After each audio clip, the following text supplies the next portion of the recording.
천년 전 마수들은 용족의 지배를 받았고 그 정점에 있는 자는 마신으로 알려져 있었습니다. 그는 압도적인 야망으로 마수 군단을 이끌고 인간계를 파괴하며 혼란을 일으켰습니다.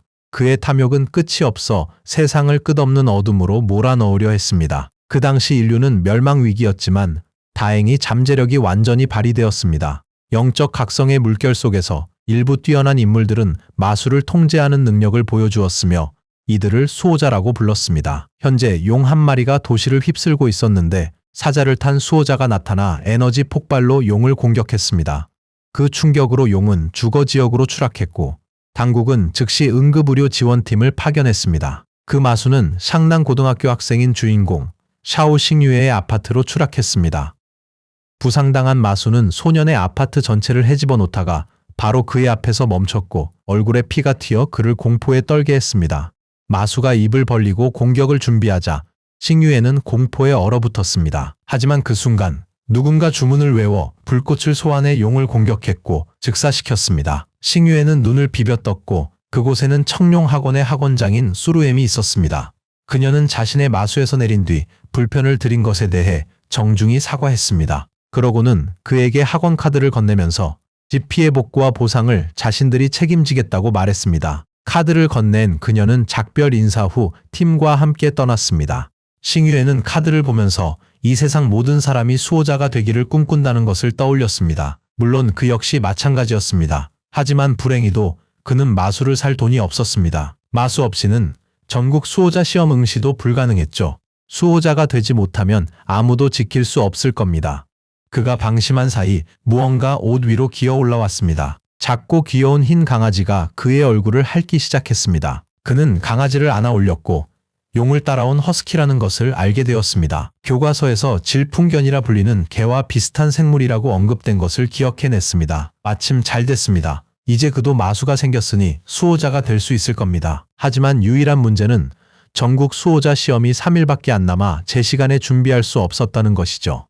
그는 허스키를 들어올리고 설레는 미소로 영적 각성을 시키기로 했습니다. 다음 날 아침 일찍 싱유에는 허스키를 키울 형편이 되는 사람에게 넘겨주기 위해 침펑시의 수호자 상점을 찾아갔습니다. 강아지는 행복했지만 싱유에는 자기와 있으면 미래가 없단 걸 알았죠. 화가 난 주인은 문을 열며 이 이른 아침부터 가게 앞에서 뭐 하는 거냐고 물었습니다. 싱유에는 사랑스러운 허스키를 자랑하며 이 마수를 원하냐고 물었습니다. 그러나 주인은 질풍견은 혈통이 매우 열등하고 진화 경로도 없어 아무도 원치 않는다고 그에게 꺼지라 말했습니다.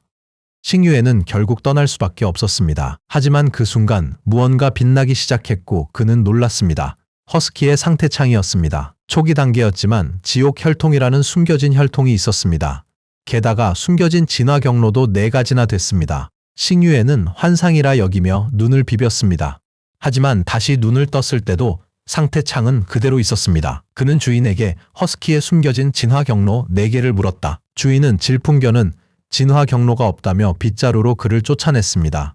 싱유에는 그 남자가 시스템 패널을 자신만 볼 수 있다는 것을 깨달았습니다. 그때 마을 최고 부잣집 아들인 동창 쉬즈가 나타나 빙긋 웃으며 말했습니다. 싱유에, 내가 마수가 없어서 전국 수호자 시험에 응시할 생각이 없다고 했던 게 기억나는데 그는 허스키에게 마수를 구했는지 물었습니다. 싱유에는 등을 돌려 자기 일이나 신경 쓰라고 했습니다. 쉬즈는 싱유에가 수호자 시험 볼 생각 없다는 레나의 말이 맞다고 말했습니다. 싱유에가 시험을 봐도 통과 못할 게 뻔해 웃음이 터져나왔습니다. 레나라는 이름에 놀란 싱유에가 뒤돌아서자 쉬즈는 자신의 전 여자친구인 장레나가 한동안 자신과 함께 있었다고 말했습니다. 레나가 나타나 쉬즈의 팔을 잡고 뭐하냐 물었습니다. 그는 오랜 친구에게 인사하러 왔다고 답했죠. 싱유에를 본 레나는 불안해하며 쉬즈에게 막 사귀기 시작했으니 농담 말라 했습니다. 그녀는 찌질이가 부자랑 있는 자신을 봐도 상관없었어요. 화가 난 싱유에는 그녀를 손가락으로 가리키며 힘들 때 도와준 게 자신이었다는 걸 잊지 말라고 했습니다. 부자 놈팽이랑 평생 살든 말든 상관없지만 그녀를 찬 건 자신이었다는 걸 상기시켰습니다. 쉬즈는 화를 냈지만 레나는 진작 헤어졌어야 했다며 질풍견 가진 찌질이와 같은 수준으로 굴지 말라 했습니다. 싱유에는 혀를 내밀며 약 올리듯 떠났습니다. 하지만 이 질풍견에겐 싱유에의 미래를 바꿀 4개의 숨겨진 진화 경로가 있었죠. 3일 뒤 전국 상급 수호자 시험이 곧 시작될 예정이어서 모든 학생들은 시린 광장에 모였습니다. 얼마 후 칭펑시 응시자들이 시험장에 입장할 차례가 되었습니다. 마수가 없기로 유명했던 싱유에는 자신감에 차서 가장 먼저 시험을 보기로 결심했습니다. 모두가 그가 마수를 살 돈이 없고 불과 3일 전에 4대 명문 학원 중 하나인 청룡학원에 등록해 시험을 접수했다는 사실을 알고 있었습니다. 시험을 위해 모든 참가자는 황금 구슬을 만져야 했고 싱유에는 다가가자마자 긴장으로 땀을 흘렸습니다. 싱유에는 교수에게 시험을 보러 왔다고 알렸습니다. 청룡학원의 입학 담당 교수인 천치녀은 모자를 벗으며 그가 샤오 싱유에인지 물었고 그는 그렇다고 대답했습니다. 칭펑시에서 유일하게 지원한 학생이라 천치녀의 시선은 싱유에에게 고정되었습니다. 쉬즈가 나타나 싱유에를 비웃으며 자기 분수를 모르는 거냐고 물었습니다. 지난 5년간 칭펑시에서 청룡학원에 지원한 학생은 단 8명뿐이었다고 말했죠. 그는 사악하게 웃으며 모두 불합격했다고 말했습니다. 그는 종이를 꺼내 싱유에가 시험에 합격해서 학원에 들어가면 무릎을 꿇고 자신을 아빠라고 부르겠다고 맹세했어요. 이에 싱유에는 목이나 가다듬고 아빠라고 부를 준비나 하라고 응수했습니다. 그의 태도를 본 쉬즈는 화가 났습니다. 싱유에는 선생님께 시험 시작 여부를 물었습니다. 천치녀은 서류 한 장을 꺼내 청룡학원의 입학시험이 혹독하다는 것을 분명히 했습니다. 싱유에는 대안이 전혀 없었고 만약 이번 시험에 불합격한다면 다시는 다른 수호자 학원에 지원할 수 없게 됩니다. 학원 시험에 합격하기 위한 최소 영역 점수는 800점이었기 때문에 모두가 그 같은 찌질이가 그 점수에 도달할 리 없다며 비웃기 시작했습니다. 이런 이유로 모두가 평범한 수호자 학교에 지원하고 있었습니다. 싱유에는 아랑곳 없이 선생님께 준비됐다고 말했습니다. 천치녀은 황금 구슬을 가리키며 첫 시험은 영역 테스트라고 설명했어요. 싱유에가 구슬 위에 손을 얹자 빛이 나기 시작했고 그의 영역이 316점이라는 사실이 드러났습니다. 이걸 본 쉬즈는 청룡학원 최저 점수도 못 넘는다며 그를 비웃기 시작했습니다. 천치녀 교수는 그가 유망한 학생이라고 생각했었기에 실망감을 감추지 못하고 한숨을 쉬며 다음 학생을 불렀습니다. 하지만 주인공의 영역이 계속 오르는 것을 보고 그는 깜짝 놀랐습니다. 구슬은 621점을 시작으로 711점, 800점, 심지어 956점까지 치솟아 모두를 경악하게 만들었습니다. 반면 쉬즈는 측정기가 고장난 것이라며 분노를 감추지 못했습니다. 결국 구슬은 1028점을 찍었고 교수와 학생들은 모두 할 말을 잃었습니다. 대체 무슨 일인지 아무도 알 수 없었죠. 영역은 수호자가 계약할 수 있는 마수의 수를 결정합니다. 100점당 마수 한 마리꼴이니 헌 28점이라는 건 싱위에가 10성 수호자가 될 잠재력이 있다는 뜻이었습니다. 교수는 싱위에를 자세히 살펴보며 지난 수십 년간 용왕국에서 10성 수호자가 거의 나오지 않았다는 사실을 떠올렸습니다. 용왕국이 마침내 진정한 천재를 발견한 것이었습니다. 그는 싱위에의 등록 서류를 꺼내 그가 영역 1028점을 받았다고 모두에게 알렸습니다. 주인공의 얼굴에 번진 미소에 쉬즈와 리나는 질투심을 느끼기 시작했습니다. 작년에는 천재 소녀 이닝송이 1030점이라는 놀라운 점수를 얻었습니다. 주인공이 그녀보다 단 2점 낮은 이렇게 강할 줄은 아무도 몰랐죠. 쉬즈는 시험이 2부로 나뉘니 미리 자축하지 말라고 싱위에에게 말했습니다. 리나는 그가 마수혈통 품질 시험을 통과 못할 거라 확신하며 그를 손가락으로 가리켰습니다. 교수가 다음 시험을 준비하려던 찰나 기술자가 나타나 그의 귀에 대고 속삭였습니다. 영역 측정기에 작은 오류가 있었고 싱위의 실제 점수는 이닝선보다 2점 더 높은 1032점이었다는 사실을 말해주었습니다. 교수는 평정심을 잃지 않고 기계 오작동을 비밀로 하기로 결정하며 남자에게 이 사실을 공개하지 말라고 부탁했습니다. 남자는 모자를 만지작거리며 알겠다고 했습니다. 잠시 후 그들은 마수의 혈통 품질을 확인하는 두 번째 시험을 치르러 갔습니다. 모든 학생이 싱위 주위로 원을 그리며 섰고 선생님은 주인공에게 마수를 소환하라고 지시했습니다. 그는 웃으며 주먹을 쥐자 손에 문양이 나타났습니다. 그리고 땅에 있는 문양을 향해 손을 뻗어 자신의 마수인 블랙팽을 나오라고 불렀고 그러자 발부터 나타나기 시작했습니다. 마수 주위에 강력한 불꽃이 나타나자 쉬즈와 리나를 비롯한 학생들은 모두 말문이 막혔습니다. 하지만 불꽃이 사라지자 죽은 듯이 자고 있는 허스키가 나타났습니다. 싱위의 마수가 혈통 품질이 가장 낮은 질풍견이라는 것을 보고 모두들 다소 실망했습니다. 질풍견과 계약한 사람이 아직도 있다는 것을 믿을 수 없었습니다. 교수는 실망한 나머지 두 손으로 자신의 머리를 감쌌습니다. 영역 외에도 마수의 혈통 품질은 수호자의 미래 발전에 제한을 두는 중요한 요소였습니다. 그리고 이제 싱위의 마수는 열등한 혈통 품질을 가졌다는 것이 분명해졌죠. 그는 싱위에게 사과하며 마수의 좋지 않은 혈통을 말하려던 순간 한 학생이 그 마수가 완전히 질풍견은 아니라며 잠시 기다리라고 했습니다. 허스키의 귀가 커지고 눈에서 빛이 나며 이마에 붉은 십자가 문양이 뚜렷이 나타났습니다. 작았던 질풍견은 이제 강력한 마수로 변신했고 질풍견에게는 진화 경로가 없었기 때문에 모두가 혼란스러워했습니다. 허스키의 머리 위로 상태창이 나타났고 이제 그 이름은 헬윙 울프였습니다. 그것은 1단계 초기 형태였으며 지옥의 혈통을 가졌습니다. 교수님은 허스키에게 다가가 장치로 스캔하기 시작했어요. 이 마수가 2단계 진화형인지 궁금해하면서요. 교수님의 얼굴에 미소가 번졌고 싱위가 특별한 존재임을 깨닫자 시선은 그에게 고정되었습니다. 날이 저물어 싱위는 시험에 통과하여 청룡학원에 입학했습니다. 리나와 쉬즈는 소리 없이 등을 돌려 도망갈 준비를 했어요. 그가 시험에 통과했다는 사실을 믿을 수가 없었죠. 하지만 예상대로 주인공은 그냥 넘어가지 않았습니다. 그는 쉬즈를 붙잡고 어디로 가려는지 그리고 아빠에게 작별 인사도 안 할 건지 물었습니다. 쉬즈가 돌아보자 싱위의 뒤에 거대한 블랙팽이 서 있는 게 보였습니다. 쉬즈는 평정심을 잃고 주인공에게 손가락질하며 거만하게 굴지 말라고 소리쳤습니다. 그는 아빠라 부르지 않을 테니 어떻게 할 거냐고 물었죠. 싱위는 그를 노려보며 블랙팽을 불렀습니다. 쉬즈는 뭔가 안 좋은 일이 생길 것 같다는 걸 알아채고 돌아섰지만 이미 늦은 상황이었죠. 블랙팽이 살벌한 눈빛으로 쉬즈의 등을 밟아 무릎 꿇게 했고 싱위가 다가가 이제 말할 수 있겠냐고 물었습니다. 쉬즈는 이를 악물고 어쩔 수 없이 싱위를 아빠라고 불렀어요. 그러자 주인공은 등을 돌려 너 같은 아들은 둔 적 없다며 당장 꺼지라고 했죠. 리나는 이 상황을 이용하기로 했습니다. 그녀는 우리 주인공 앞에 나타나 상냥한 미소를 지으며 지난 2년 반 동안 그에게 깊은 감정이 생겼음을 설명했습니다. 그리고는 다시 함께할 가능성이 있는지 물었습니다. 당연히 싱위는 그 함정에 다시 빠지지 않았죠. 그는 차가운 태도로 등을 돌리며 과거로 돌아갈 생각 없다고 거절했어요. 리나는 땅에 무릎을 꿇고 자신이 잘못했다며 빌기 시작했습니다. 몇 시간 후 싱위는 도시에 도착해 여동생에게 청룡학원 합격 소식을 알리려 휴대폰을 꺼냈습니다. 하지만 동생에게 전화하자 비명만 들렸고 주인공은 무언가 잘못되었음을 직감했습니다. 같은 시각 칭팡시 외곽의 농산물 시장에는 수많은 마수떼가 나타나 일대를 침공하기 시작했습니다. 사방을 파괴하고 혼란에 빠뜨리자 모두가 살기 위해 도망치기 시작했어요. 군중 속에서 아이를 찾는 질문이 터져나왔고 울던 어린 소녀를 누군가 안아주었죠. 자네 뒤에 숨어있던 건 흰머리의 한 여성이었습니다. 그녀는 소녀를 달래며 두려워 말라 했죠. 안전하다고 생각했지만 아니었어요. 등 뒤에서 독침이 나타났거든요.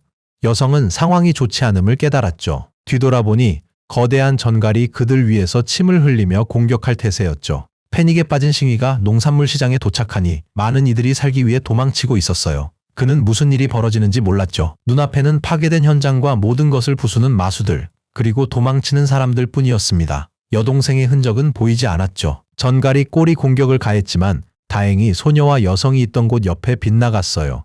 그녀는 바로 싱위의 여동생이었습니다. 공격 소리를 듣자마자 그는 여동생을 구하기 위해 달려갔습니다. 싱위의 눈에서 피가 흐르더니 눈앞에 다시 시스템 창이 나타나 블랙팽의 지옥 포효 기술을 사용할 수 있다고 알리며 지금 사용하겠냐고 물었습니다. 싱위는 망설임 없이 예 버튼을 누르고 블랙팽에게 지옥의 포효를 사용하라고 명령했습니다. 하지만 아무 일도 일어나지 않았고 블랙팽은 공격하는 대신 옆으로 시선을 돌렸어요. 싱위는 기술이 작동하지 않아 당황했죠. 전갈이 땅에서 꼬리침을 뽑아 여동생에게 다시 공격을 감행하자 이를 본 싱위는 공포에 마비된 듯 떨기 시작했습니다. 그 순간 그는 용이 창문을 부셨을 때 청룡학원 사람들이 주문을 외웠던 것을 떠올렸어요. 그는 마음을 가다듬고 자신도 해보기로 했죠. 블랙팽이 포효하는 늑대로 변하기 시작했고 싱위는 그들처럼 주문을 외우기 시작했어요. 변신한 블랙팽은 전갈에게 돌진했습니다. 싱위는 손을 내밀어 지옥 포효를 지시했어요.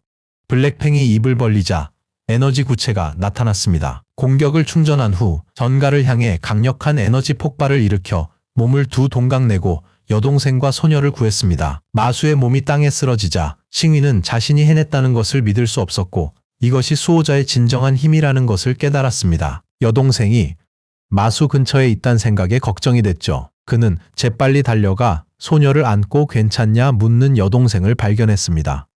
다치지 않은 것을 확인하고 싱이는 안도했습니다. 놀라고 어리둥절한 여동생은 그의 어깨를 잡으며 어떻게 했냐고 물었습니다. 싱이는 여동생 손을 잡고 웃으며 자신이 수호자이고 청룡학원에 입학했다고 말했어요. 그들이 얘기 중에 블랙팽이 주인공에게 달려들어 손을 핥았고 그는 여동생에게 이 아이가 계약마수라고 설명했어요. 블랙팽은 무척 기뻐했고 싱위는 블랙팽을 지옥 폭풍 늑대라고 소개했습니다. 이전에 마수로부터 목숨을 걸고 도망치던 사람들이 돌아보며 그 마수가 정말 죽었는지 물었습니다.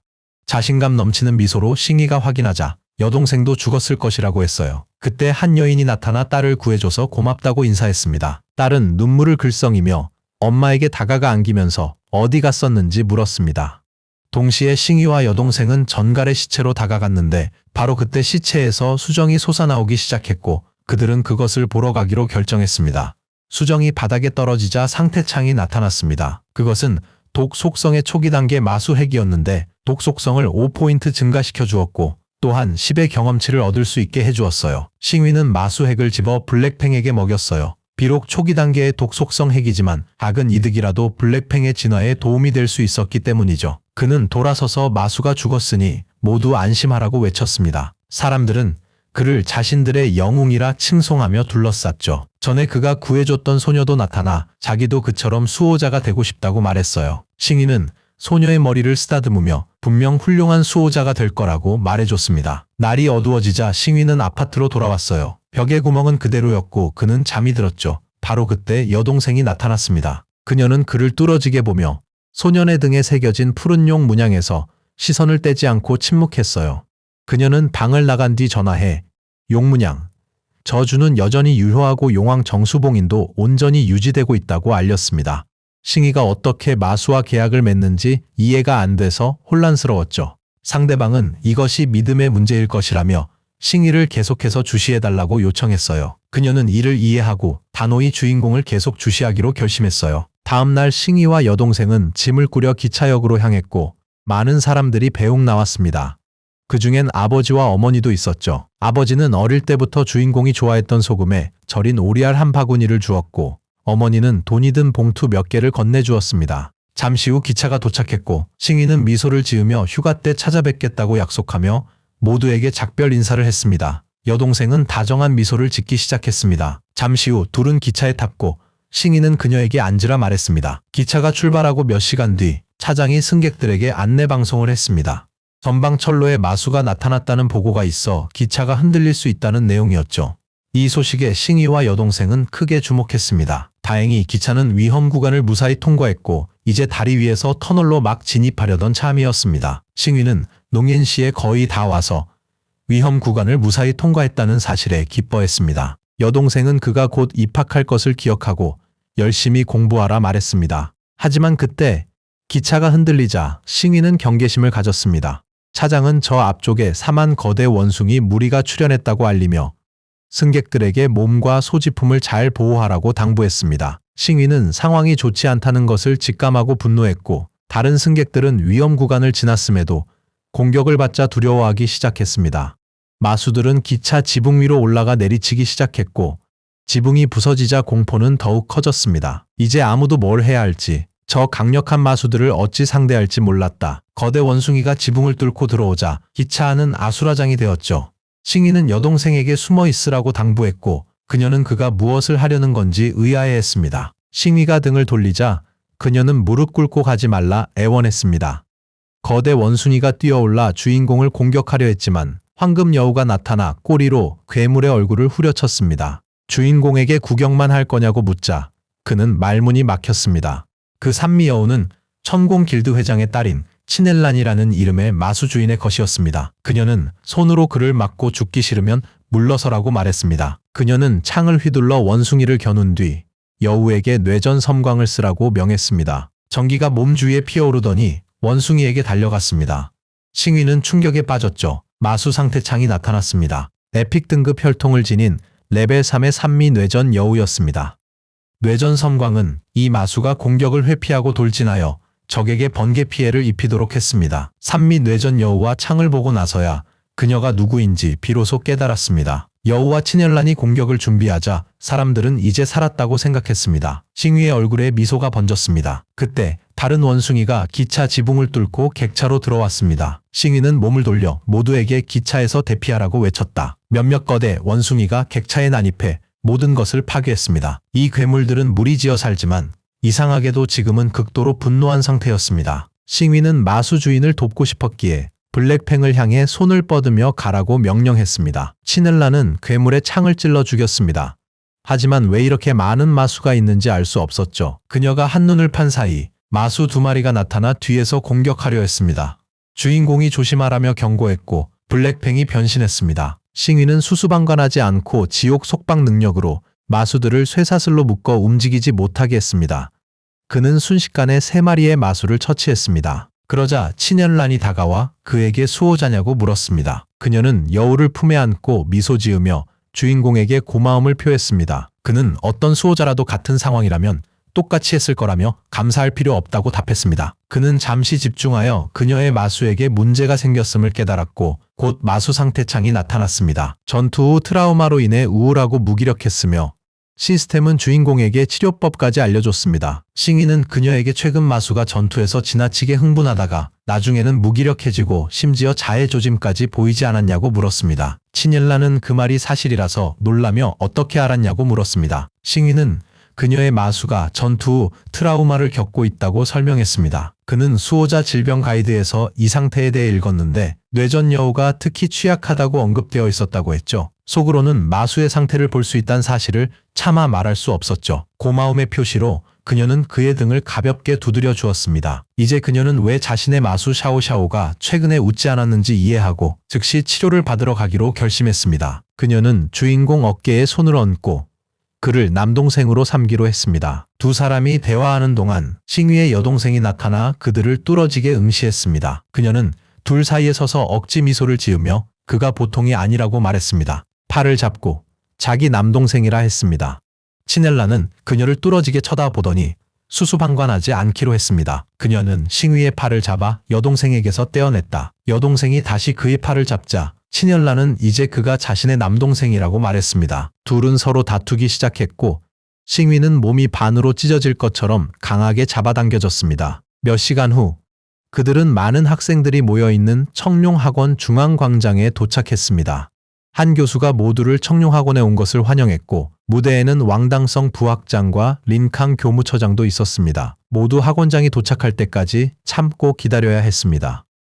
기차에서 내린 후 싱위는 친누나에게 작별 인사를 하고 별 문제 없이 학원에 등록했습니다. 강력한 백사자가 하늘에서 포효하기 시작했습니다. 모두가 쉬 학원장의 보라색 불꽃 사자를 알아보고 기뻐했습니다. 사자 위에 올라탄 쉬 학원장이 그들 위로 날아갔습니다. 사자는 힘껏 날개를 저어 모두 앞에 착지했습니다. 그녀가 사자에게서 내리자 교수가 다가와 신입생들에게 몇 마디 해달라고 부탁했습니다. 싱위는 이전에 그림자 마신 용과 싸웠던 여자를 보고 충격에 빠졌습니다. 그녀가 청룡 학원장일 줄은 예상치 못했습니다. 쉬는 마이크를 잡고 먼저 모든 학생들의 학원 입학을 축하했습니다. 그녀는 단 한 가지를 분명히 했습니다. 출신과 배경은 중요하지 않다는 것을요. 그녀는 심각한 표정으로 학원 내 규칙을 따를 것을 강조했고 특히 8번 규칙을 언급했습니다. 신입생들은 8번 규칙에 대해 전혀 몰랐습니다. 쉬 학원장은 한쪽으로 손을 뻗으며 설명했어요. 학생들 사이에 갈등이 생기면 누가 옳고 그른지를 떠나 경기장 결투로 해결해야 하며 패자는 승자에게 사과해야 한다고요. 싱위는 8번 규칙에 진지해졌어요. 엄격하지만 실은 최고의 규칙이었죠. 유력 가문이 타인을 위협하거나 권력을 남용할 수 없게 되어 평범한 학생들이 주먹으로 정의를 실현할 자유를 주었으니까요. 2시간 후 모두 배정된 반으로 갔고 한 학생은 싱위와 같은 반이라는 사실을 알고는 깜짝 놀랐습니다. 싱위는 깅속과 견줄 만한 영역을 지니고 있었기에 그가 놀라는 것도 당연했습니다. 싱위는 신경도 쓰지 않았고 천치는 교수는 수업이 곧 시작될 테니 자리에 앉으라고 지시했습니다. 모두 자리에 앉았고 그 남학생은 이제부터 싱위를 따르겠다고 맹세했어요. 선생님은 칠판에 글을 쓰며 조용히 하라고 했습니다. 그리고는 돌아서서 자신이 담임 선생님이라고 소개하며 모두가 학원에서 귀중한 것을 얻어가길 바란다고 말했습니다. 그는 이론 수업 시간이라며 마수 동반자 가이드를 펴라고 지시했습니다. 자, 마수 동반자의 강함은 주로 두 가지 요소에 의해 결정됩니다. 첫 번째는 바로 진화 단계입니다. 현재까지 알려진 진화 단계는 낮은 순서부터 초기 형태, 성숙 형태, 완전 형태, 초월 형태, 그리고 마수왕 형태가 있습니다. 두 번째 요소는 마수혈통 품질입니다. 기록된 혈통은 낮은 품질부터 높은 품질 순으로 분류됩니다. 그리고 당연히 고품질 혈통은 하위 혈통에 대해 억제 효과를 발휘합니다. 또한 마수 동반자의 속성은 속성 억제 효과를 만들어낼 수 있습니다. 예를 들어 흔히 말하는 금, 수, 화, 토의 5가지 원소 속성은 상호 억제의 순환 법칙을 따르게 됩니다. 목은 흙을 억제하고 흙은 물을 억제하며 물은 불을, 불은 쇠를, 그리고 쇠는 다시 목을 억제합니다. 이 5가지 기본 속성 외에도 모래, 번개 등 다양한 변형 속성들이 있습니다. 시간이 흘러 저녁이 되었습니다. 싱이는 수업에 집중하지 않고 죽은 듯이 잠들어 있었죠. 선생님은 이를 보고 화가 나 분필을 던져 싱이를 깨웠습니다. 싱이는 여전히 졸린 상태였지만 애써 눈을 크게 떴고 선생님은 벌칙으로 하늘마수 도마뱀의 약점이 무엇인지 물어보았습니다. 선생님은 단단히 화가 나서 싱이가 대답하지 못하면 짐을 싸서 교실에서 나가라고 했습니다. 분위기는 점점 험악해졌지만 싱이는 자리에서 일어나 자신만만한 미소로 그 마수의 약점은 배 아래에 있는 독주머니라고 대답했습니다. 정답이었고 모두가 충격에 빠졌죠. 선생님은 콘도르 악어가 보통 어디에 사는지 또 다른 질문을 했습니다. 모두가 놀랍게도 싱이는 다시 한번 대답했습니다. 이 마수들은 남룡왕국의 서리폭포, 호수지역과 쿨룬 빙하폭포 아래의 차가운 연못에 서식한다고 설명했죠. 정답인 것을 확인한 선생님은 턱에 손을 대고 그를 더 시험해 보기로 하고 야생에서 천공 찢는 호랑이를 만나면 어떻게 할 거냐고 물었습니다. 싱이는 자기 신분증을 물고 그늘진 곳을 찾아 누울 거라고 대답했습니다. 이 대답에 선생님과 학생들 모두 어리둥절했습니다. 하지만 싱이는 이어서 그 이유를 설명했습니다. 천공 찢는 호랑이는 변이 마수왕 형태의 마수라서 6급 이상의 수호자나 되어야 상대할 가능성이 있다는 것이었죠. 이제 막 시작하는 수호자가 야생에서 이 마수를 만난다면 죽은 목숨이나 다름없을 겁니다. 그래서 가족들이 시신을 쉽게 확인할 수 있도록 신분증을 입에 물고 있을 거라고 했습니다. 또한 시체가 빨리 부패하지 않도록 그늘진 곳을 찾겠다고 했습니다. 이 대답에 교수는 처음엔 화를 냈지만 이내 책상을 치며 최고점을 주었습니다. 사실 그는 이후 나올 내용으로 질문한 것이었습니다. 싱이가 책 3권을 꺼내 나머지 내용도 이미 다 공부했다고 밝히자 다른 학생들은 저런 천재를 어떻게 따라잡아야 할지 막막해하며 충격에 빠졌습니다. 선생님은 나머지 학생들에게 자습을 계속하라 했고 주인공에겐 따라오라 했습니다. 싱이는 교수를 따라 교실을 나오며 다시는 수업 시간에 잠들지 않겠다고 사과했습니다. 하지만 교수는 그런 문제가 아니라고 말했죠.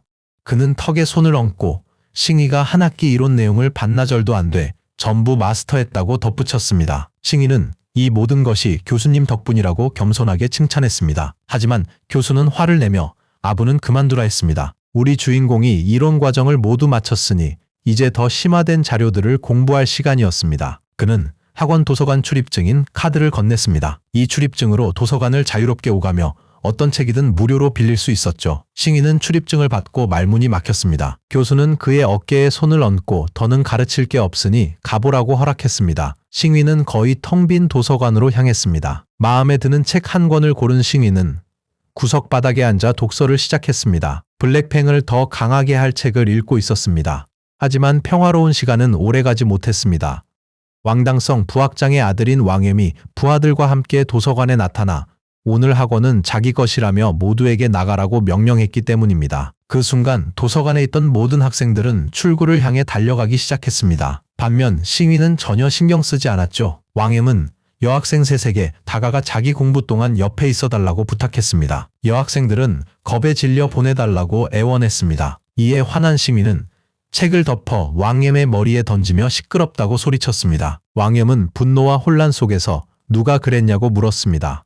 그의 부하가 싱이를 손가락으로 가리키며 그가 무례를 범했다고 알렸습니다. 싱이는 여학생들 앞에 섰고 왕엠이 괴롭히는 것을 보며 뻔뻔하다고 생각했습니다. 이에 왕엠은 자기가 뭐라도 되는 듯 영웅 행세냐고 물었습니다. 겁에 질린 한 여학생이 그는 부학장 왕당성의 아들이니 그냥 자리를 피하고 엮이지 말라고 조언했습니다. 평민인 자신들은 그를 감당할 수 없다고요. 주인공은 이 자식이 왜 그리 오만한지 드디어 깨달았습니다.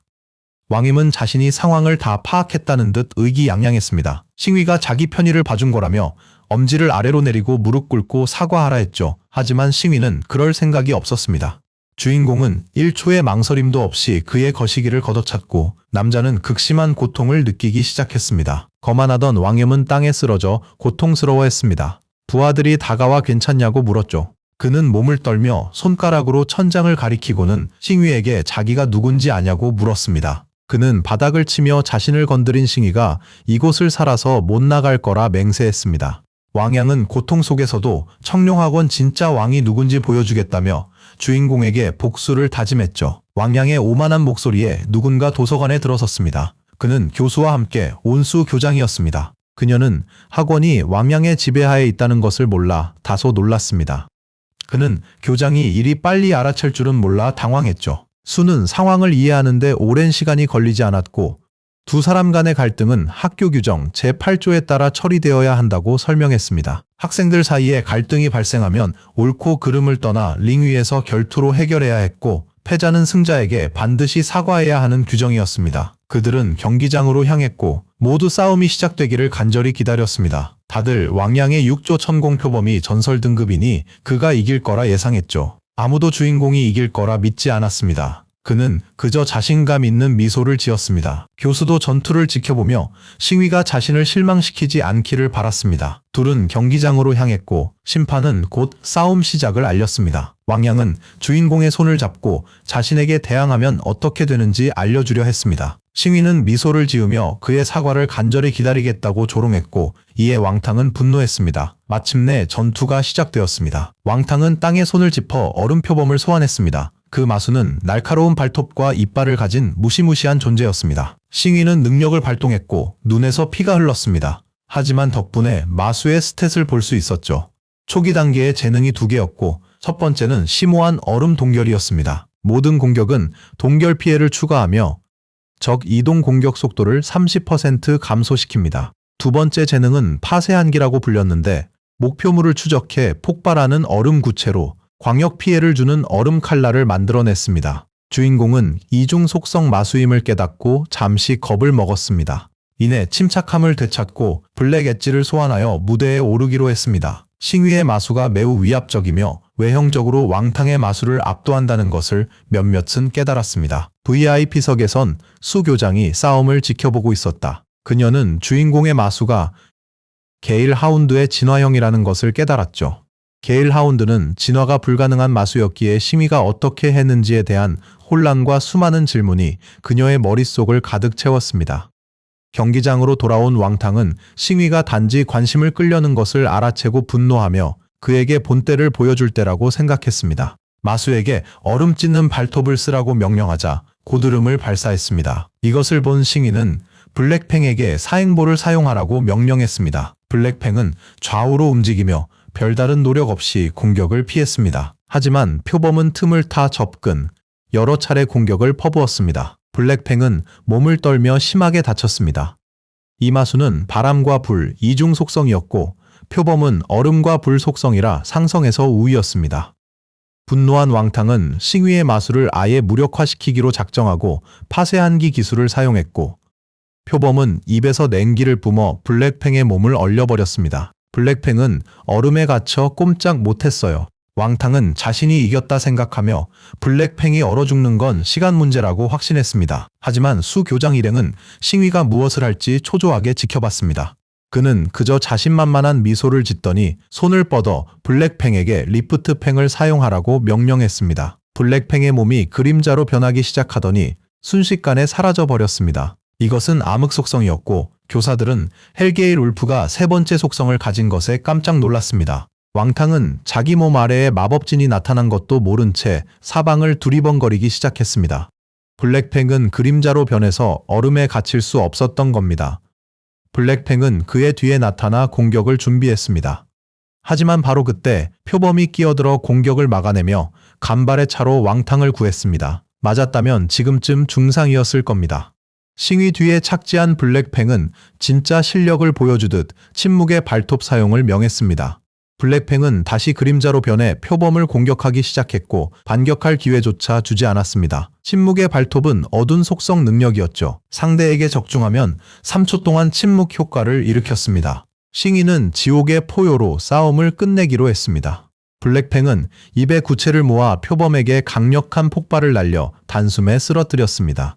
심판은 싱위의 손을 들어 승자로 선언했고 예상 밖의 결과에 모두가 감탄했습니다. 한편 반대편에서 왕탕은 이건 불가능하다며 무릎을 꿇었습니다. 싱위는 그에게 다가가 왕탕이 패배했음을 상기시켰습니다. 그때 수 교장이 나타나 학교 규칙에 따라 왕탕이 사과해야 한다고 언급했습니다. 그녀는 이 상황을 끝낼 때라고 날카롭게 말했습니다. 왕탕은 분노했지만 다른 선택지가 없었고 결국 주인공 앞에서 고개를 숙여 사과했습니다. 수 교장은 싱위가 경기 내내 훌륭한 모습을 보여줬다고 칭찬했습니다. 그녀의 주목을 끈 두 번째 학생이었죠. 왕탕은 등 돌려 이 굴욕을 반드시 갚아주겠다고 맹세했고 그녀는 자랑스러운 미소를 짓기 시작했습니다. 그녀는 사흘 뒤에 펼쳐질 1학년 순위 결정전에서 싱위의 활약을 매우 기대하고 있었습니다.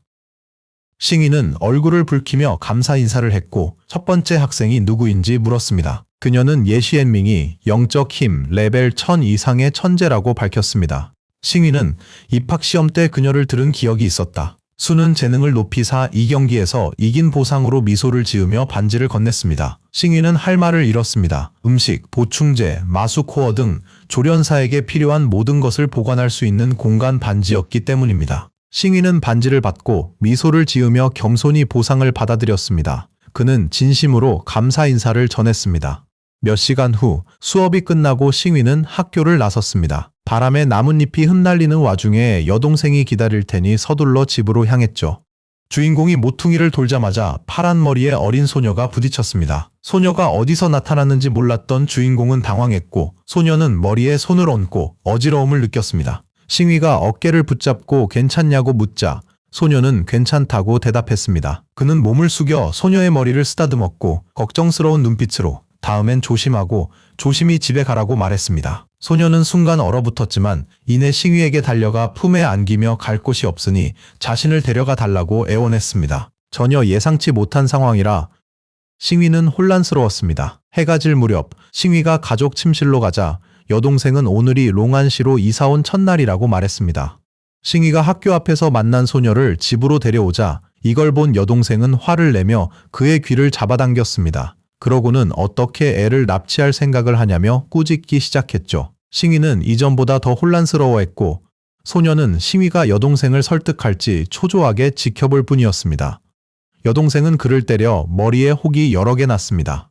그는 화가 나서 기다리라고 설명하겠다 했지만 그녀는 설명할 게 뭐냐며 더 화를 냈습니다. 잠시 후 싱위는 마침내 여동생을 설득해 자초지종을 설명했습니다. 소녀와 여동생은 소파에 앉았죠.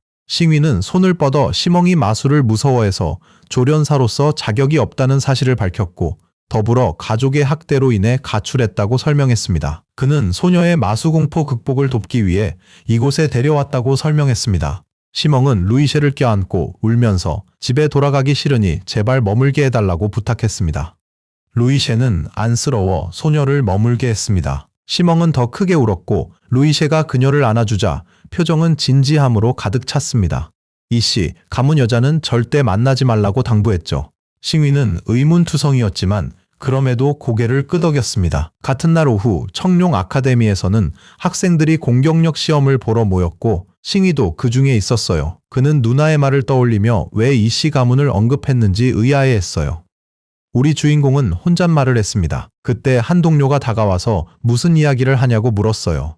참 교관님이 오늘 전장에서의 포지션에 대해 가르쳐준다고 했는데 그게 뭔지 혹시 아냐는 거였죠. 처음에 싱위는 기겁했지만 이내 돌아서서는 어색한 미소를 지으며 조련사들은 전투에서 각기 다른 역할과 포지션으로 팀워크를 발휘한다고 설명하기 시작했습니다. 역할 중에는 사수가 있는데 원거리 공격이 가능한 마수로 멀리서 지속적인 피해를 입힐 수 있죠. 마법사는 광범위한 제어 능력의 마수로 단체전에서 막대한 피해를 주기에 유용하죠. 탱커는 강력한 방어력과 치유 능력으로 팀의 방패 역할을 하죠. 암살자는 기동력과 마무리 공격력이 높아 체력 낮은 적을 처리하는 마수입니다. 서포터는 강화 능력으로 팀의 스킬을 향상시키죠. 소녀는 깜짝 놀라며 싱위에게 자신의 폭풍나비에 어떤 포지션이 어울릴지 물었습니다. 하지만 교수가 다가와 그를 가리키며 우싱위에게 수업 중에는 조용히 하라고 명령했어요. 그 후 교관은 진지한 표정으로 학생들에게 각자의 전장 포지션이 결정될 것이라고 말하며 학번 순서대로 마수를 소환하여 개별 평가를 받도록 지시했습니다. 우싱위는 자신의 마수를 소환했고 광범위한 물 공격에 뛰어나 마법사 포지션에 배정되었습니다. 그리고 싱위의 차례가 되었죠. 그는 미소 지으며 앞으로 나섰고 선생님은 첫 시험은 공격력 시험이라며 준비됐는지 물었습니다. 싱위는 몇 초간 침묵하더니 이내 손에 있는 표식을 활성화하고 블랙팽을 소환했어요. 마수가 나타나자 지옥의 포효를 명령했고 블랙팽은 측정기를 향해 강력한 폭발을 일으켜 3배 피해의 치명타를 입혔습니다. 측정기에 6371점이 기록되었습니다. 대부분 1.5배도 못 내는데 싱위가 3배 데미지를 내는 걸 보고 모두가 경악했습니다. 보통 초기 마수의 특수 공격 데미지는 500에서 1500 사이거든요. 교수는 지옥 폭풍 늑대가 2000점 넘는 3배 치명타를 날린 걸 믿기 어려워했습니다. 공격력 시험이 끝나자 싱위는 자신이 암살자 역할에 적합하다고 여겼습니다. 하지만 교수는 그를 빤히 쳐다보더니 계속하라고 말했습니다. 우리 주인공의 잠재력이 어디까지인지 보고 싶었던 거죠. 사거리 시험에서 싱위는 블랙팽에게 다시 지옥불을 사용하라 명령했고 멀리 있는 나무를 향해 강력한 불길을 뿜어 순식간에 태워버렸습니다. 우싱위는 주인공의 공격 사거리가 800m나 되는 것을 보고 깜짝 놀라 사수 역할을 맡는 게 낫겠다고 조언했어요. 방어력 시험에서는 블랙팽을 향해 여러 공격이 날아왔지만 몸 주위에 방패가 나타나 공격을 막아냈습니다. 첸 교수의 희귀 마수인 얼음 갑옷 거북도 그 방패를 뚫지 못했습니다. 제어력 시험에서 블랙팽은 지옥 속박 기술로 나무들을 묶었습니다. 이어서 버프 시험이 진행됐고 교관은 데이터 분석 시뮬레이션 장치로 지옥 폭풍 늑대 10m 내 모든 마수가 전투력 30%, 공격 및 이동 속도 10% 증가 효과를 얻는다고 언급했습니다. 우싱위는 싱위가 모든 역할을 할 수 있으니 전장에서 그의 포지션을 교관에게 물었습니다. 모두가 감탄했지만 교수는 싱위에게 만능 조련사라는 특별한 포지션이 있다고 밝혔습니다. 모두가 어리둥절해 만능 조련사 칭호가 무엇인지 교관에게 물었습니다. 첨은 손가락을 들어 조련사의 마수가 모든 포지션에서 뛰어나면 만능 조련사 칭호를 얻는다고 설명했습니다. 싱위가 학급 유일의 만능 조련사였기에 그는 웃을 수밖에 없었습니다. 이 말을 듣자 주인공의 얼굴에 미소가 번졌습니다. 들뜬 학생들이 그에게 다가와 비법을 물었습니다. 싱위는 얼굴이 붉어져 머리를 만지며 별거 아니라 말했습니다. 하지만 첨 교수가 모두의 주의를 끌며 너무 흥분하지 말라고 했습니다. 만능 조련사가 드물긴 하지만 아예 없는 건 아니었으니까요. 1학년 데이터는 아직 불완전했으나 싱위가 반에서 유일한 만능 조련사였죠. 하지만 2학년에는 예시엔민과 한티엔젠이 있었고 3학년에는 무롱칭양과 리신청이 있었습니다. 교수는 모두에게 계속 노력하라고 조언했고 학생들은 미소를 보였습니다. 이후 싱위는 학교를 나와 거리를 걷기 시작했습니다. 기분이 좋아진 그는 신입생 랭킹전을 대비해 영양 강화제를 사러 가기로 했습니다. 바로 그때 한 무리의 남자들이 나타나 어디 가냐고 물었습니다. 짜증이 난 싱위는 누구냐고 물었습니다. 우두머리는 비웃으며 주인공에게 흑호길들을 못 들어봤냐고 묻고 주인공이 일부러 문제를 일으키는 것 같다고 했습니다. 무리 중에는 왕탕도 있었는데 싱위를 가리키며 웃는 얼굴로 레이 회장에게 더 이상 말할 것 없이 다리 하나를 부러뜨려 다시는 건방진 행동을 못하게 하자고 제안했습니다. 레이 회장 일행은 주인공의 운이 다했다며 다가서기 시작했습니다. 싱위는 남자들 옷에 있는 별 휘장을 보고 그들이 삼성, 사성 조련사라는 것을 알아차렸습니다. 그는 일성 조련사 괴롭히는 게 너무 과하지 않냐고 물었습니다. 왕탕은 분노하며 자신이 양아치라 하고 싶은 대로 할 수 있고 싱위는 아무것도 못한다고 맞섰습니다. 레이 회장은 싱위를 처리할 테니 진정하라 했습니다. 그러곤 자신의 마수 백호 레이오를 소환했습니다. 강력한 마수가 싱위를 공격하려고 다가왔지만 그 순간 싱위가 흑아를 소환했고 흑아는 백호의 목을 물어 공격을 막아냈습니다. 그 충격으로 백호는 바닥에 나둥글었죠.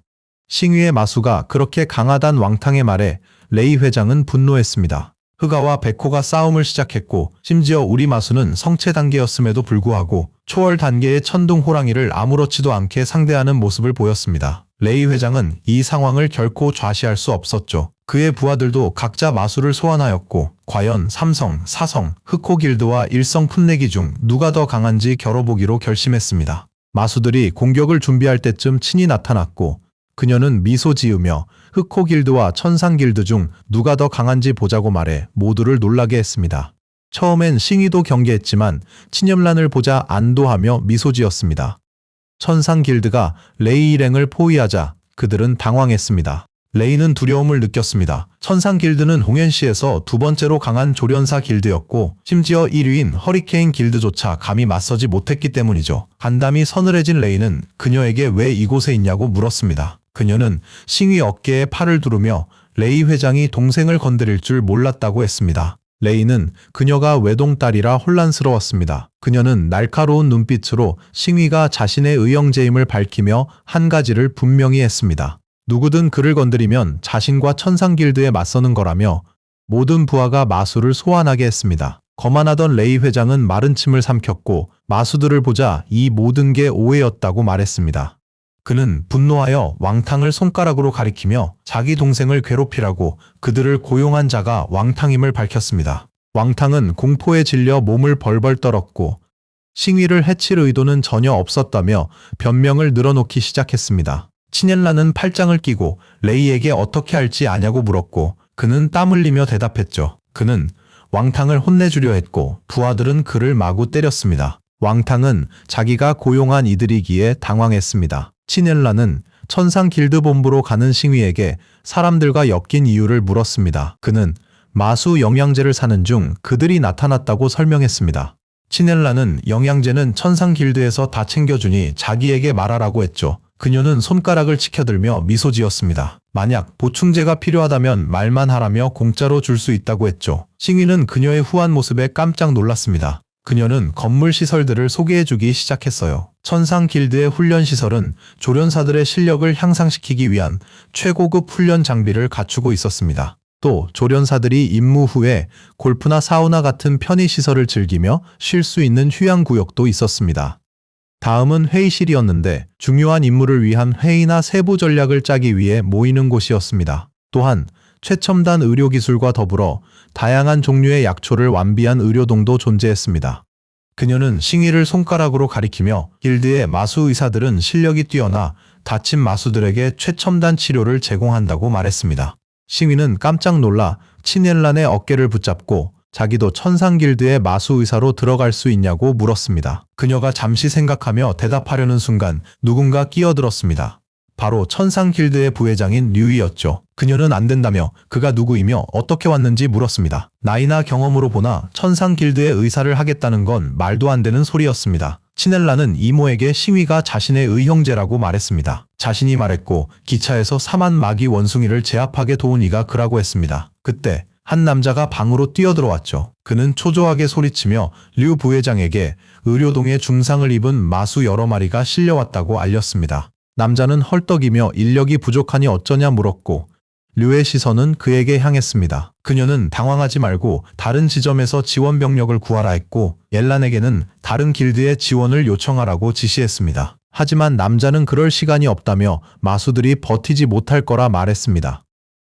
싱위는 가슴에 손을 얹고 결심한 듯 류에게 시간이 촉박하다고 설명하며 직접 돕겠다고 나섰습니다. 그때 들것에 실린 부상당한 마수가 천상 길드에 도착했습니다. 녹색 눈의 사나운 마스티프가 피를 많이 흘리고 있었습니다. 간호사들이 마취 수술을 위해 예비 혈액팩을 준비했습니다. 주인이 부상당한 마수와 의료동에 도착하자 의사들에게 마수를 살려달라며 애원했습니다.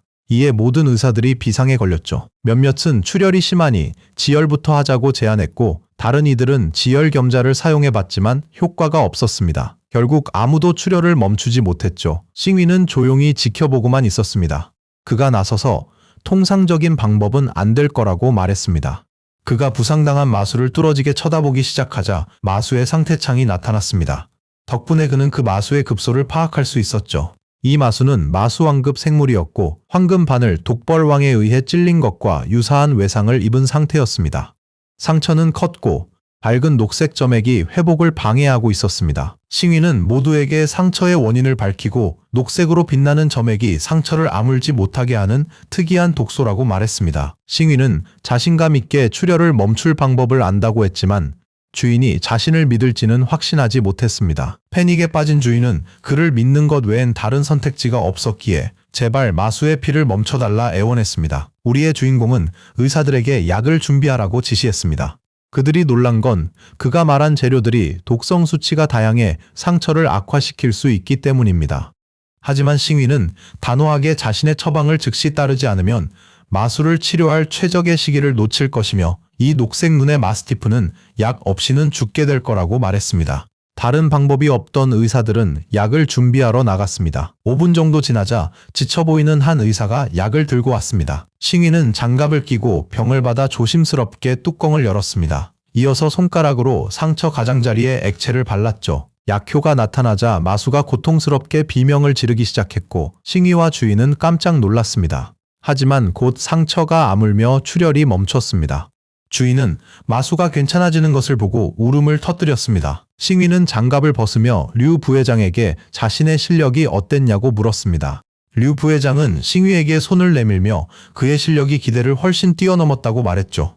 아까 무례했던 것에 사과하며 그를 천상길드의 특별 지정 연금술사로 정식 초대했습니다. 싱위는 악수를 하며 영광이라고 답했습니다. 몇 시간 후 그는 집으로 돌아갔습니다. 보고서를 들고 있던 그의 여동생은 그가 특별 지정 연금술사가 되기 위해 천상길드와 계약하느라 늦게 온 것을 보고 화를 냈습니다. 싱위는 두려움을 금치 못했습니다. 그때 여동생이 돌아섰고 싱위가 의자매를 찾아 친여동생은 잊은 듯하자 실망한 기색이었습니다. 싱위는 당황하며 사실이 아니라고 해명했습니다. 하지만 그때 베개를 든 소녀가 나타나 싱위에게 특별 지정 연금술사가 뭔지 물었습니다. 주인공은 이제 월급이 생겨 이번 주말에 연회에 갈 거라고 설명했어요. 싱위와 소녀는 주먹을 쥐고 신나했어요. 장면은 왕탕의 방으로 바뀌었고 그는 다리에 깁스한 채 침대에 누워 있었습니다. 그는 복수할 때까지 싱위를 가만두지 않겠다고 맹세했습니다. 그때 그의 아버지가 나타나 쓸모없는 실패자라 불렀습니다. 왕탕은 아버지가 자기를 변호하지 않자 울었습니다. 부회장의 아들임에도 불구하고 왕탕은 외딴 도시 출신의 광대에게 경기장에서 졌으니 자신뿐만 아니라 왕씨 가문 전체에 먹칠을 한 셈이었습니다. 왕탕은 더 울며 아버지에게 소리 그만 지르라고 애원했습니다. 싱위가 어찌된 일인지 3가지 다른 속성의 마수와 계약했다고 말하면서요. 싱위가 천상길드의 지원을 등에 업었단 사실에 그는 명예를 되찾을 기회가 없을 거라며 분노했습니다. 아버지는 아들 옆 침대에 앉아 천상길드는 왕씨 가문이 감히 거스를 수 없는 상대라고 말했습니다. 아버지는 안경을 매만지며 사악한 미소를 지었습니다. 만약 싱위가 음남생 실현 중 사고로 마수의 손에 죽더라도 자신들과는 전혀 상관없는 일이라고 말했습니다. 다음 날 음남생 실현의 시간이 되었고 모든 학생이 숲으로 갔습니다. 그곳에서 왕탕의 아버지는 실현이 전체 네트워크로 방송될 것이라고 밝혔습니다. 모든 참가자는 팔에 팔찌를 차서 선생님들이 사냥한 마수와 전투 장면을 실시간으로 확인할 수 있었고 순위는 처치 횟수에 따라 정해졌습니다. 10마리를 잡으면 C등급, 31마리는 B등급, 51마리는 A등급, 그리고 80마리 이상을 잡으면 S등급으로 간주되었습니다. 쉬 교장은 왕 부교장에게 실현 시작 전 이번 신입생 중 만능 조련사를 모두 발표해달라고 요청했고 그는 눈을 감고 고개를 끄덕였습니다. 이밍이 작년 실현 1등이었다는 소문이 돌았습니다. 왕 부교장은 포지션 평가전에서 신입생 중 만능 조련사가 셋 있었다고 말했습니다. 일반에는 모용 가문의 장남인 모용용수와 모용신성이 있었습니다. 3반에는 싱위가 있었는데 그는 턱을 꿰고 모용 가문에 대해 생각하기 시작했죠. 중국에는 이씨, 모용씨, 그리고 상관씨까지 4개의 위대한 조련사 가문이 있었습니다. 몇 시간 후 선생님들은 학교 방송실로 갔습니다.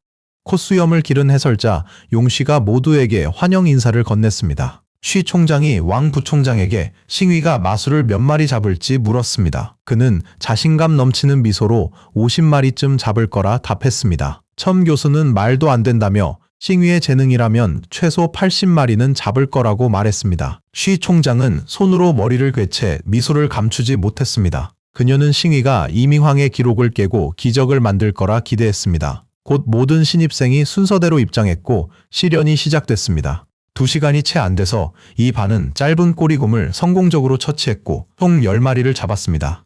5반의 손천호는 벌써 20마리 이상을 잡았습니다. 단 1시간 만에 일반 모용용수는 이미 43킬을 기록했죠. 마수가 다 처리하는 동안 그는 나무 아래에서 쉬었죠. 용신은 손가락으로 화면을 가리키며 모용용수의 하얀 그리핀이 이번 시련의 유일한 초능력 마수라고 웃으며 설명했습니다. 이 마수의 공간 침투 능력은 상대 마수와의 거리를 즉시 좁힐 뿐만 아니라 모든 공격에 관통 효과를 부여할 수 있었죠. 하얀 그리핀은 회복력이 특히 강한 마수인 을밑발 뱀과 싸우고 있었습니다. 하지만 하얀 그리핀의 능력에 속수무책으로 제압당하며 끔찍한 죽음을 맞이했습니다. 마수가 뱀의 가죽을 벗기기 시작하자 사람들은 샤오바이에게 뱀을 고문하지 말라고 소리치기 시작했습니다. 뱀이 죽자 양수는 마수의 핵을 꺼내기 위해 시체로 다가갔습니다. 순위 집계 결과에 따르면 신성이 50마리로 1위, 양수 49마리로 2위, 그리고 싱위가 48마리로 3위를 차지했습니다. 사람들이 그녀의 힘을 보고 싶어해 방송 화면은 신성이를 비췄고 그녀는 사자와 싸우려 마수를 소환했습니다. 그녀의 마수는 뼈날개 박쥐로 전설 등급의 혈통을 가졌으며 이번 시련의 유일한 언데드 마수였습니다. 상대는 이 등급 초기의 피해 굶주린 사자였습니다. 서사급 혈통이었고 물리공격 시 5배의 치명타 효과를 가졌죠. 사자는 매우 강했지만 오늘 뼈날개 박쥐를 만난 것이 바로 저놈의 제삿날이었습니다. 아름다운 외모와 오빠 양수보다 강한 실력 덕분에 모든 시청자가 그녀를 응원했습니다. 양주가 사자를 잡는다면 총 51마리를 잡게 되는 것이라고 밝혔습니다. 양수는 순위표를 보고 여동생이 이번 시련에서 1등을 할 것이라 확신했습니다. 하지만 그는 여동생을 넘어선 누군가에 깜짝 놀랐습니다. 1분 전 그녀의 마수는 명령에 따라 입에서 강력한 폭발을 내뿜었습니다. 그녀는 한 마리 더 잡았다고 생각하며 미소 지었습니다. 싱위가 흑아에게 공격 명령을 내리자 그녀는 깜짝 놀랐죠. 신성이의 마수가 공격하려는 순간 흑아가 나타나 발톱으로 사자를 죽여 키를 빼앗았습니다. 사자의 머리가 땅에 떨어지자 흑아를 탄 싱위는 신성이에게 키를 감사했습니다. 겉으로는 침착하려 했지만 그녀는 속으로 분노했습니다. 양수는 주인공이 영리해서 상황이 급변했다고 알렸습니다. 그는 신성이의 승리를 가로채고 51킬로 1위를 차지했습니다. 그때 4만 마귀 개미가 뒤에서 나타나 공격하려 했습니다. 싱위와 신성이는 서로를 뚫어지게 쳐다봤고 관중들은 화면으로 그들의 치열한 경쟁심을 느꼈습니다. 마수를 누가 차지할지는 아무도 몰랐습니다. 주인공은 먼저 공격하기로 결정하고 흑아에게 지옥 속박을 명령했으며 흑아는 입에 화염구를 만들어냈습니다. 4만 마귀 개미는 맷집이 좋기로 유명했지만 지옥 폭풍 늑대의 지옥불은 갑옷을 뚫고 직접 피해를 주었습니다. 주인공은 마수를 끝낼 때라고 판단했고 흑아는 강력한 일격을 날렸습니다. 마수의 몸이 공중으로 떠올랐고 흑아가 마지막 일격을 가하려는 찰나 신성이가 움직여 음파 칼날을 날려 흑아의 공격을 저지했습니다. 그녀는 얼어붙은 불꽃뼈 영혼 능력을 발동해 4만 마귀 개미를 죽였습니다. 마수의 시체가 사라지자 그 핵이 땅에 나타났습니다. 그녀가 핵을 집어들자 주인공은 그녀의 복수심에 다소 놀랐습니다. 양수는 싱위와 신성이 공동 1위라 상황이 흥미진진하다고 말했습니다. 시련 종료까지 1시간도 남지 않아 그저 기다릴 수밖에 없었죠. 싱위는 호저 마수가 있는 강으로 향했습니다. 키를 따내기 직전 누군가 나서 마수를 죽였습니다.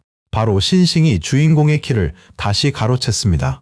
싱위가 가는 곳마다 신싱은 항상 키를 가로챘습니다. 마지막 30분 동안 그녀는 싱위에게서 3킬을 추가로 빼앗아 총 89킬로 1위 자리를 공고히 했습니다. 싱위는 킬스틸이 잘못이었다는 걸 깨닫고 후회하며 자신을 계속 괴롭힐 거냐고 묻습니다. 분노한 신싱은 침묵만 지켰습니다. 자신감 넘치는 미소와 함께 주인공은 조심하라며 더 이상 봐주지 않습니다. 양주는 주인공이 전력을 다하지 않았다는 사실에 경악합니다. 이제 1위를 차지하기까지 30분도 채 안 남았습니다. 두 사람은 계속 마수킬 기록을 경신하며 시간이 흘렀고 흑아는 얼음 여우를 물어 또 한 번 킬을 추가했습니다. 신싱은 하늘에선 못 이길 거라 여겨 날짐승을 쫓습니다. 하지만 놀랍게도 흑아가 날아다니는 마수를 공격해 킬을 기록했고 1위에 오르자 그녀는 분노했습니다. 흑아 위에 올라탄 싱이는 이제 남은 시간이 고작 30초밖에 되지 않으니 그녀가 더 이상 자신을 이길 수 없을 것이라고 확신했습니다. 그녀는 더욱 분노하며 그를 스틸범이라 불렀고 그는 어리둥절했습니다. 숨어있던 마수가 그들을 뚫어지게 쳐다보기 시작합니다. 둘이 한눈판 사이 마수가 기습 공격하려 주인공에게 돌진했습니다. 이 마수는 완전히 진화한 3단계 마수였죠. 싱이는 지체 없이 흑아에 올라탔지만 놀랍게도 마수는 이미 너무 가까이 다가와 있었습니다. 공격 태세였죠. 싱위가 알아차렸을 땐 이미 늦었어요. 야수가 그들을 절벽으로 밀어 떨어뜨렸습니다. 신싱은 충격을 받아 절벽으로 다가갔고 싱위와 야수가 나뭇가지에 매달린 것을 보았습니다. 그녀의 야수는 사자와 싸우기 시작했고 주인공이 오를 수 있도록 손을 내밀었습니다. 싱위가 옆을 흘끗 봤을 때 덤불 속 왕탕이 보였고 그때 나뭇가지가 부러지며 주인공은 바닥으로 추락했습니다. 신싱이 도우려 했지만 너무 늦어 충격에 빠졌습니다. 방송 플랫폼에서 참 교수는 제자를 구하러 직접 나서기로 결심했습니다. 쏨 학과장은 싱이와 신싱도 자기 학생이라며 챔 교수에게 진정하라 했습니다. 학과장으로서 무슨 일이 생기도록 두지 않겠다고요. 그들은 방을 나가기 시작했고 보안부서의 긴급 구조 프로토콜을 활성화하기로 결정했습니다. 왕탕의 아버지 얼굴에 미소가 번졌습니다. 작은 속임수 하나로 그 천재 아이를 제거했으니까요. 인난산 절벽 아래에서 싱위는 자신이 살아있다는 것에 놀라 눈을 떴습니다. 그는 덤불 속 왕탕을 기억해냈습니다. 그는 몸을 일으켜 앉아 또 그놈 지심을 깨달았고 이번엔 반드시 대가를 치르게 하리라 다짐했습니다. 싱위는 돌아보니 아래에 다친 흑아가 있었습니다. 흑아에게 자신을 구하려 몸을 던졌냐고 물었고 흑아는 울음소리로 답했습니다. 싱위는 영양물약을 소환해서 그의 야수에게 마시게 했습니다. 이걸 마시면 곧 나아질 테니까요. 하늘에 구름이 끼기 시작하더니 곧이어 폭우가 쏟아지기 시작했습니다. 싱위는 손에 있는 표식을 사용해 흑아의 몸을 흡수하기 시작했고 비를 피할 안전한 장소를 찾는 것이 낫겠다고 결정했습니다. 그는 동굴을 발견하고 안으로 들어갔습니다. 비가 더 거세지는 것을 보고 언제쯤 비가 그칠지 걱정하기 시작했습니다. 신싱위의 상황을 모르는 여동생이 걱정할 거라 생각하니 그는 더욱 불안해졌습니다. 한눈을 판 사이 누군가 나뭇가지를 밟았습니다. 이 소리에 싱위는 동굴에 다른 존재가 있음을 깨닫고 두려워하기 시작했습니다. 그가 몸을 돌리자 누군가 목을 움켜쥐었습니다. 야수의 모습을 한 여인이었습니다. 그녀는 인간이 자신의 진짜 모습을 봤다는 것에 분노해 그를 죽이기로 결심했습니다. 그녀가 그의 목을 조르자 그는 마지막 힘을 다해 능력을 썼고 그녀의 상태창이 나타났습니다. 그녀는 신화 속의 존재인 구미호였습니다. 구미호는 인간이 자신을 알아본 것에 놀랐습니다. 그렇다고 주인공에게 기회를 줄리 만무했습니다. 압도적인 야수 앞에서 그는 완전히 무력했습니다. 싱위의 목을 세게 잡은 그녀는 이제 끝낼 시간이라 생각했지만 그는 기다려달라고 했습니다. 순혈 드래곤에게 부상을 입은 그녀는 치료 없인 30분도 못 버틸 것이라고 덧붙였죠. 그녀는 그가 어떻게 이걸 아는지 놀라며 의아해했습니다. 그리고 그가 또 뭘 아는지 물었습니다. 싱위는 지금이 기회임을 깨닫고 눈에 희망의 불꽃을 피웠습니다. 그가 손의 표식을 활성화하자 강력한 황금빛이 뿜어져 나왔습니다. 구미호는 눈이 멀지 않도록 손으로 얼굴을 가렸습니다. 그녀는 망설임 없이 싱위를 풀어준 뒤 물러섰고 이내 입에서 피를 흘렸습니다. 싱위는 목을 감싸주며 그녀가 구미호라는 걸 아는데 그렇게 간단한 걸 모를 리가 있겠냐고 말했습니다. 상태창이 나타났습니다. 그녀는 여러 상처로 위독한 상태였고 남은 시간은 단 30분, 죽음 직전이었습니다. 원인은 순혈 드래곤 에너지의 침입으로 심각한 내부 손상과 기의 불균형을 일으켰습니다. 300년 전 멸종한 순혈 드래곤의 재등장 이유는 몰랐지만 지금은 그녀를 살리는 게 우선이었습니다. 싱위는 자신 있게 그녀를 돕겠다고 말했습니다. 그녀는 피를 닦으며 고작 일성 야수 조련사가 자신을 도울 수 없다고 생각했습니다. 그녀는 가슴에 손을 얹고 이 상처가 가장 강력한 순혈 드래곤에 의한 것이라고 말했습니다. 최고의 야수 의사도 감히 치료 못할 상황이었죠. 싱위는 치료할 수 있지만 조건이 있다고 말했습니다. 회복된 그녀에게 죽임당하고 싶지 않았습니다. 그는 자신과 혈맹 계약을 맺는 대가로 동굴 밖은 여전히 비가 내리고 있었습니다. 구미호는 바닥을 힘껏 구르며 길을 방출했습니다. 싱위가 자신에게 굴복하여 야수가 되라 하자 그녀는 격분했습니다. 싱위가 단호한 태도를 보이자 그녀는 그가 죽고 싶어 안달이 났다고 생각하며 더욱 화를 냈습니다. 분노한 그녀는 다시 그의 목을 움켜쥐었습니다. 싱위는 몸을 떨며 자신을 죽이면 그녀도 죽게 될 거라고 설명했습니다. 분노한 구미호는 싱위에게 정말 복종해야 하는지 고민했습니다. 그때 극심한 고통이 몰려와 그녀의 온몸이 떨리기 시작했습니다. 싱위는 드래곤의 힘이 혈관 깊숙이 침투한 걸 알아챘고 곧바로 혈맹 계약을 맺지 않으면 너무 늦는다는 걸 알렸습니다. 그녀는 지금 죽을 수 없어 절박했습니다. 아직 언니가 맡긴 임무를 완수해야만 했습니다. 싱이 목을 놓은 그녀는 분노하며 혈맹 계약에 동의했습니다. 안도한 싱위는 자신의 손가락을 깨물어 피를 흘러나오게 한 다음 구미호의 이마에 손가락을 대자 황금빛 별이 나타났습니다. 이 순간부터 그녀는 완전히 싱위의 야수가 된 것입니다. 혈맹 계약 후 그녀는 싱위에게 치료를 요구했고 싱위는 셔츠를 벗기 시작했습니다. 이제 그녀는 그의 야수였고 주인으로서 그녀를 지켜줘야 하기에 치료는 당연했습니다. 그가 셔츠 벗는 것을 보곤 얼굴을 붉혔고 화가 나서 뭘 하냐고 물었습니다. 싱위는 칼을 꺼내 들고 치료하겠다고 말했습니다. 그는 가슴에 칼을 찔러 넣고 셔츠 없이는 피를 뽑을 수 없다 했죠. 그러자 상처에서 피가 흘러나왔습니다. 싱위는 손가락으로 피를 가리키며 할프라고 말했습니다. 그녀는 손으로 눈을 가리고 당황하며 고개를 저었습니다. 싱위가 대체 뭘 하려는 건지 알 수 없었습니다. 자신은 신성한 야수인데 창피한 짓은 할 수 없었습니다. 싱위는 자신의 피가 용의 피로부터 심장을 보호할 거라 설명했습니다. 다른 선택지가 없었습니다. 곧 죽을 테니 그녀는 싱위에게 다가가 조심스럽게 피를 핥기 시작했습니다. 그의 피를 맛본 순간 그녀는 온몸이 강력한 힘으로 감싸이는 것을 느끼며 흥분하기 시작했습니다. 그녀가 피를 다 마시자 싱위는 셔츠를 다시 입었습니다. 이제 상처는 문제가 아니었죠. 그는 이제 자신이 주인이니 이름을 물었습니다. 구미호는 자신의 이름이 다이류라고 말했습니다. 그녀는 그가 일성 야수 조련사라는 것을 기억해냈습니다. 그녀는 의심스러운 표정으로 상처가 용의 힘 때문인 걸 어떻게 알았냐고 물었습니다. 그녀가 멸종된 드래곤과 연관된 존재임을 깨달은 싱위는 자신의 상황을 그녀가 알 거라 생각했습니다. 싱위는 한숨을 쉬며 진실을 말했습니다. 2달 전 그의 눈이 드래곤의 피로 오염되었다고 밝혔습니다. 그러고는 자신의 힘을 발동해 어떤 야수든 상태창을 볼 수 있다고 설명했습니다. 그녀의 상처 정보는 시스템 창으로 볼 수 있었다고 말했습니다. 다이류는 그의 눈이 드래곤과 같으며 전설 속 신마의 눈과 비슷하다는 것을 알아차렸습니다. 전설에 따르면 신마의 눈은 모든 마수의 정보를 볼 수 있다고 했습니다. 소년이 이 능력을 시스템 창으로 착각함을 그녀는 깨달았습니다. 이 능력은 대대로 마룡에게만 계승되는 것이었지만 싱위는 분명 인간이었습니다. 그녀는 싱위의 정체를 알 수 없어 궁금해졌습니다. 그는 어리둥절하며 왜 아무 말이 없냐고 물었습니다. 그는 자신의 스승이고 신마의 눈을 가졌다면 자신에게도 이득이 될 것이기에 그녀는 더 이상 그 문제에 대해 생각하지 않기로 했습니다. 그녀는 돌 위에 앉아 있었고 그가 용의 피 영향으로 눈이 전설적인 신마의 눈으로 변해버린 아주 운이 좋은 사람이라는 것을 알려주었습니다. 싱위는 시스템이 아니라는 것에 놀랐고 다이류는 말도 안 되는 소리 그만하라며 그를 꾸짖었습니다. 그는 회기자가 아니니 소설을 그만 읽으라고 충고했습니다. 그가 본 정보창은 단순히 신마의 눈의 힘이 보여주는 환영일 뿐이었습니다. 싱위는 처음 듣는 얘기에 혼란스러웠습니다.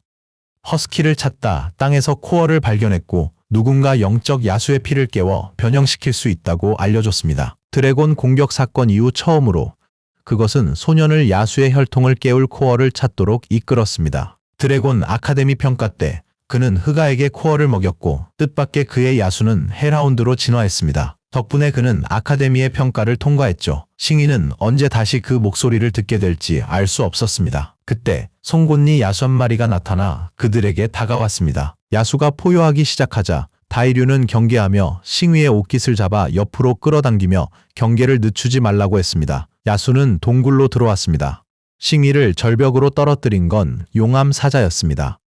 사자가 땅에 용암을 뿜기 시작했고 싱위는 끈질기게 쫓아오는 야수에 적잖이 놀랐습니다. 이내 사자는 힘을 사용해 공격을 개시했습니다. 다행히 다이류와 싱위는 제때 반응하여 공격을 피했습니다. 그 과정에서 몸이 동굴 바닥에 부딪혔고 일어서자마자 사자는 이미 그의 앞을 막아서며 재공격할 태세를 갖췄습니다. 하지만 바로 그때 누군가 사자를 공격해 싱위를 간신히 구했고 이를 본 그는 무슨 일이 일어나고 있는지 몰라 말문이 막힐 수밖에 없었습니다. 사자를 공격한 것은 다이류였습니다. 그녀는 미소를 지으며 강력한 에너지 볼을 소환하기 시작했습니다. 다쳤어도 야수들이 감히 덤빌 상대가 아님을 설명하면서 말이죠. 사자가 격분해 발톱으로 그녀를 공격하려 했습니다. 전투가 시작되며 거대한 연기 장막이 생겨났습니다. 연기 장막이 걷히자 사자가 다이류를 압도하며 위에 올라타 우위를 점하고 있는 모습이 드러났습니다. 하지만 이야수가 자신을 무시하자 그녀는 격분했습니다. 그녀는 평정심을 잃고 분노에 휩싸여 천재지변의 눈을 발동시켰습니다. 강력한 거인의 눈이 그들 위에 나타났고 순식간에 사자의 몸은 돌로 변해 목숨을 잃었습니다. 사자의 몸이 사라지자 싱이는 더 이상 위험이 없다는 사실에 안도했습니다. 하지만 그는 몸이 안 좋아지기 시작했고 얼마 지나지 않아 눈을 감았습니다. 그는 의식의 바다로 이동했고 그곳에는 마침내 깨어난 그를 보고 기뻐하는 강력한 드래곤이 있었습니다. 드래곤의 몸 위에 앉아있던 싱이는 여기가 어딘지도 모른 채 누가 말하는 건지 궁금해했습니다. 용은 자기 도움으로 야수가 진화한 걸 잊었냐고 물었다. 싱이는 이 드래곤이 정확히 누구인지는 몰랐지만 혈통을 찾고 코어로 자신의 흑아를 진화시키도록 이끌어준 것이 바로 그 드래곤이었음을 깨달았습니다. 그 드래곤은 혈통의 힘으로 깨어났으나 자신이 누구인지는 알지 못했습니다. 싱이는 드래곤이 그 피의 힘 덕분에 깨어났다는 걸 곧 알았습니다. 드래곤은 그가 최고의 영광을 얻도록 도울 수 있다고 확신했죠. 싱이는 자기가 누군지도 모르는 자가 뭘 도와주겠냐며 농담을 멈추라고 했습니다. 드래곤이 자신의 능력을 보지 못했냐고 묻자 싱이 앞에 상태창이 나타났고 그는 그 시스템 패널이 드래곤의 짓이라는 걸 깨달았습니다. 드래곤은 마법 야수들의 능력치를 볼 수 있었고 정보에 따르면 싱위가 의식을 사용하면 드래곤을 소환할 수 있으며 그의 지시를 따르면 미래의 싱위는 드래곤이 될 수 있었습니다. 싱위는 다소 놀라 목적을 물었고 드래곤은 기억을 되찾고 싶다고 답했습니다. 싱위는 왜 이제 나타났는지 물었습니다. 그는 드래곤을 시스템이라고 생각했었기 때문입니다. 드래곤은 싱위의 힘이 강해질수록 의식과 더욱 안정적으로 소통할 수 있다고 설명했다. 이제 두 야수 동료와 계약하여 나타날 수 있게 된 것이다. 싱이는 혼란스러워 이곳이 어디인지 어떻게 오게 됐는지 궁금했습니다. 이곳은 그들의 마음이 연결된 의식의 바다였고 그가 의식을 잃은 후 드래곤이 그를 보러 올 기회를 잡은 것이었습니다. 드래곤은 싱이가 깨어날 때라고 생각하며 사라졌습니다. 싱이는 다음 만남을 기약할 수 없어 불안했지만 드래곤은 늘 그와 함께 할 것이라 말했습니다.